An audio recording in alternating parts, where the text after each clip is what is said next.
Hi, and welcome to 7 Tips for Working Remotely in a Crisis.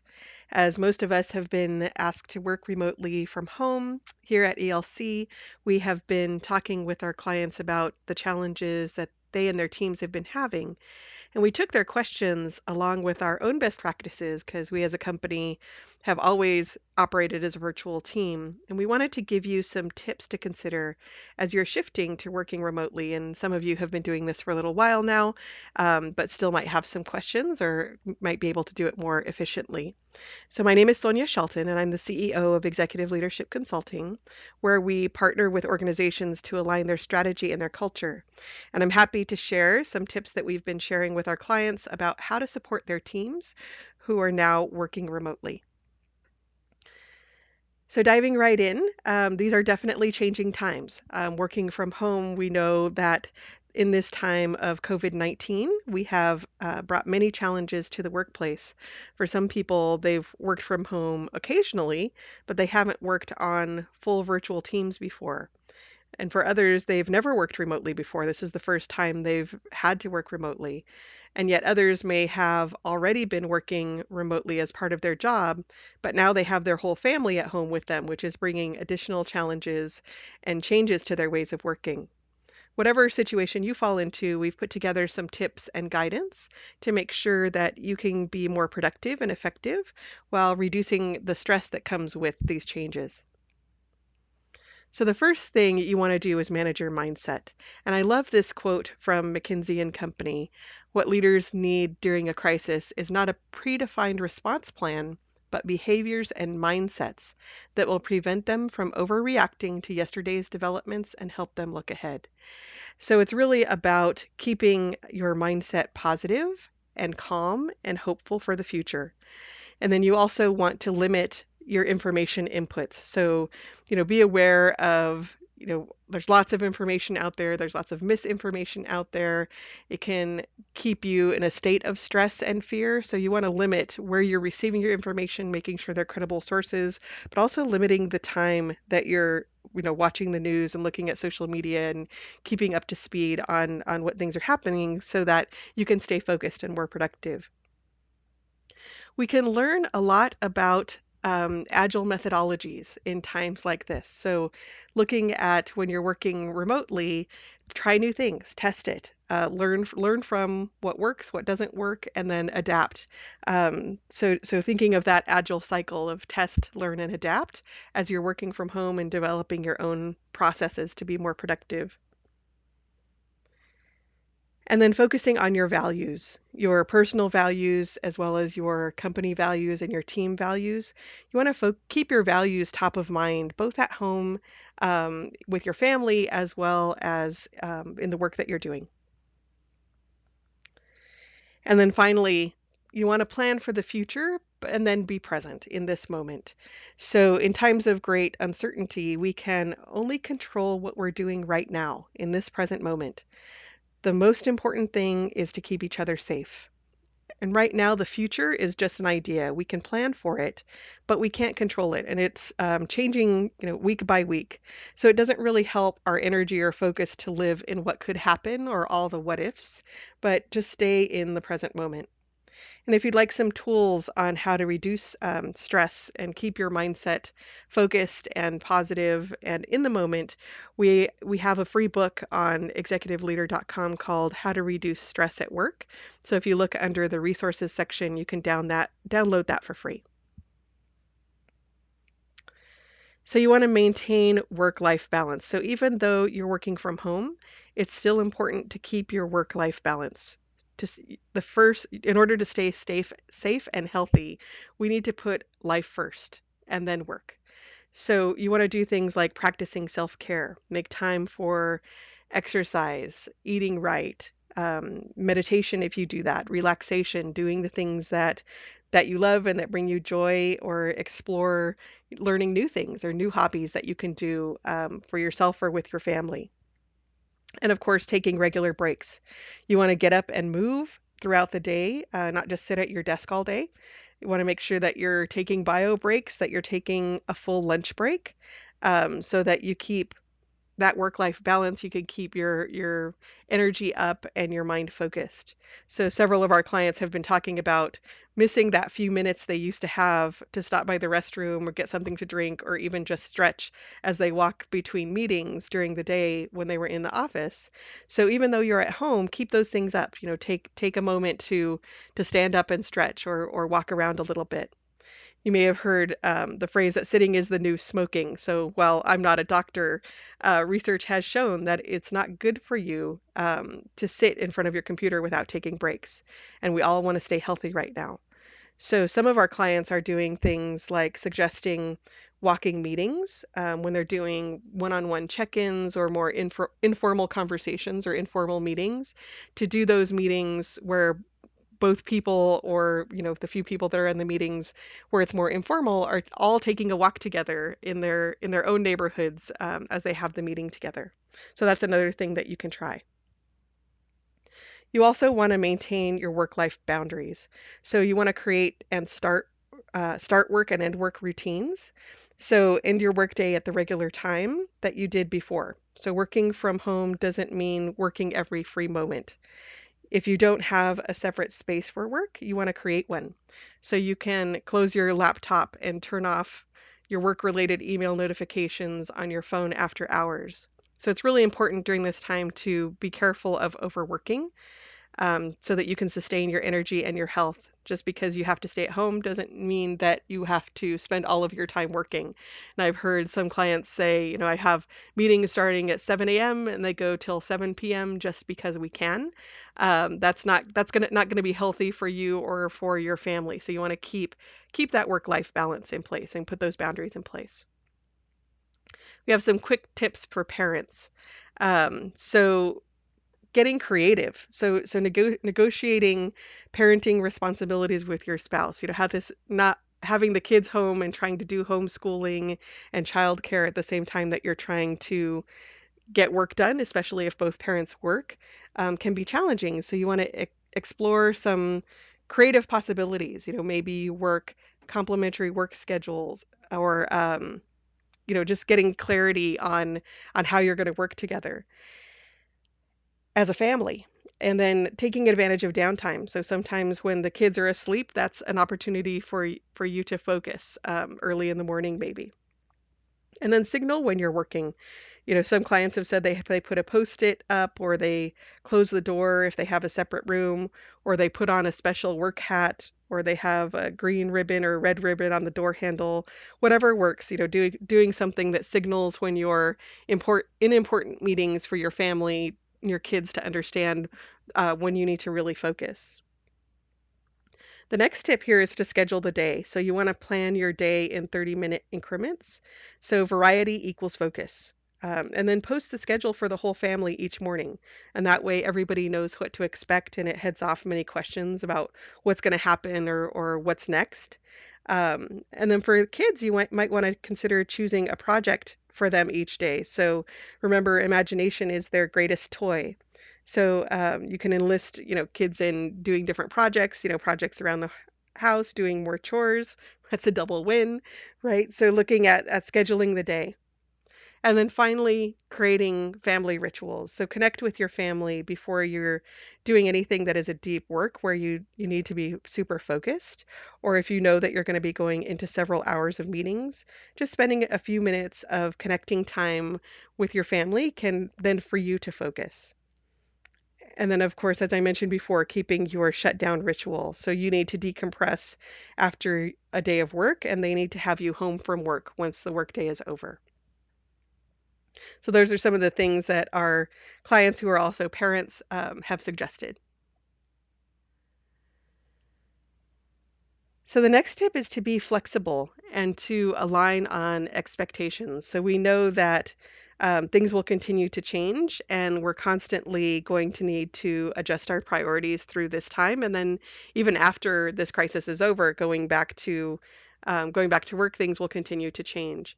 So you want to ask for flexibility if you need to accommodate self-care, healthcare, if you need childcare needs, ask for flexibility when you need it.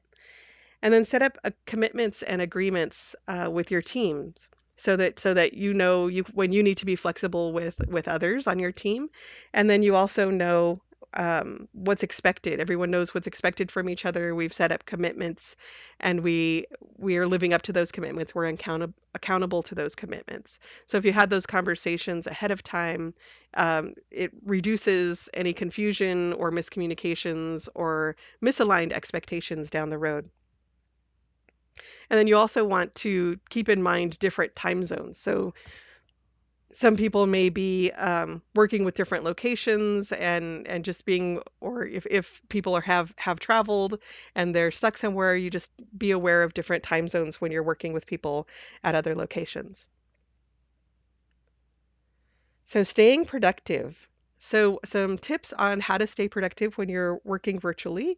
Um, First one is to have a dedicated workspace. So a place where is in your home that is the place where you go to work, whether that's a special table, whether it's a separate room, that is your workspace, so that when you come to work, you're in that workspace, and when you leave work, you leave that space. And then build in time for focus. So blocking focus time for the work that needs your best effort. Schedule it at the time of day when you're the most productive. So you can also use something like noise canceling headphones to help with focus too. And so when you're present with that time that you're working on that special project, or you need that focus time, you can be present at that moment and not have any distractions. And of course, you can use technology tools where appropriate. Don't look for productivity tools for the sake of it, or because other companies are doing it. There's a lot of people that are looking at different technology tools for better collaboration and things like that, and that's great. But you want to make sure that you have a reason why you're using that technology, and it's filling a need, not just to do it because other people are doing it, because there's enough change happening already. So if you find that a workflow is breaking down or issues are being created by working virtually, you can find a tool to solve it and then be clear on how that tool is going to be used.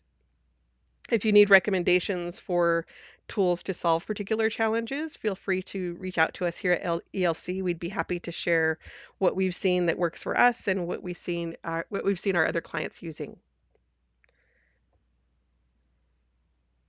And then focus on your priorities and objectives. So there's a lot of chaos happening. There are things that are changing day to day, but really being clear on what your priorities are and objectives and what's expected of you as you're working remotely. You want to be clear on that. And if you're not sure, ask to make sure that you're focused on the right things. So you want to have effective meetings. Make sure that your meetings have an agenda or an outcome objective for the meeting. You want to move things like status updates or status reports um, to more of an email format, so that you can keep meetings for discussions and decisions, and you can limit the number of meetings that you have to be in.